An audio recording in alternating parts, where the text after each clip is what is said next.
আসসালামু আলাইকুম বন্ধুরা, কেমন আছেন সবাই? নতুন আরও একটি রেসিপি নিয়ে চলে এসেছি। আর আজকে আমি তৈরি করব বিস্কিট পিঠা।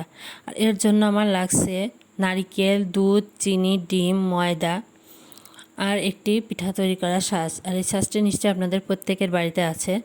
প্রথমে আমি একটি বাটিতে ডিম, চিনি, নারকেল আর 1 চামচ সাদা তেল দিয়ে ভালো করে হ্যান্ড বিটার দিয়ে ফেটিয়ে নেব। তারপরে এর ভেতরে আমি দিয়ে দেব ময়দা আর পরিমাণ মতো লবণ। লবণ, চিনি সবসময় নিজের স্বাদ অনুযায়ী ব্যবহার করাই ভালো।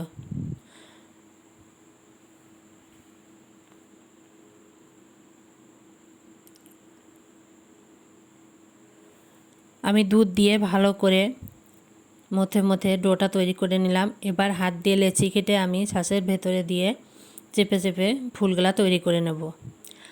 আমার এই রেসিপিটা যদি আপনাদের ভালো লেগে থাকে তাহলে অবশ্যই আমার চ্যানেলকে আপনারা সাবস্ক্রাইব করবেন, লাইক শেয়ার করবেন এবং পাশে থাকবেন। একে একে আমি সব ফুলগুলা তৈরি করে নেব। আমাদের ঝিনাইদহ জেলার মানুষেরা কিন্তু এই পিঠা খুবই পছন্দ করে। পিঠাগুলো ভাজার পরে খেতে অনেকটা বিস্কিটের মতোই লাগে। চুলায় একটি ফ্রাই প্যান বসিয়ে দিয়েছি, দিয়ে আমি একটু সাদা তেল দিলাম, দিয়ে একে একে সব পিঠাগুলো আমি দিয়ে দিব।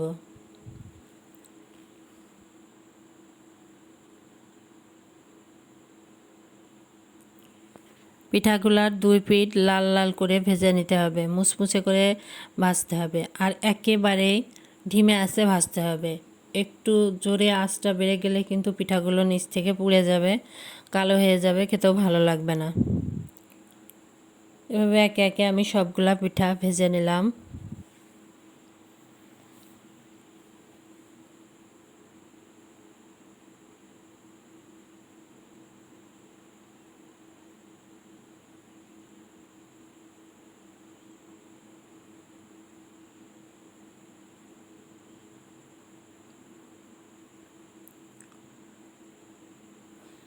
অনেকে আবার দেখা যাচ্ছে পিঠাগুলো ভেজে জামাই বাড়িতেও পাঠায়।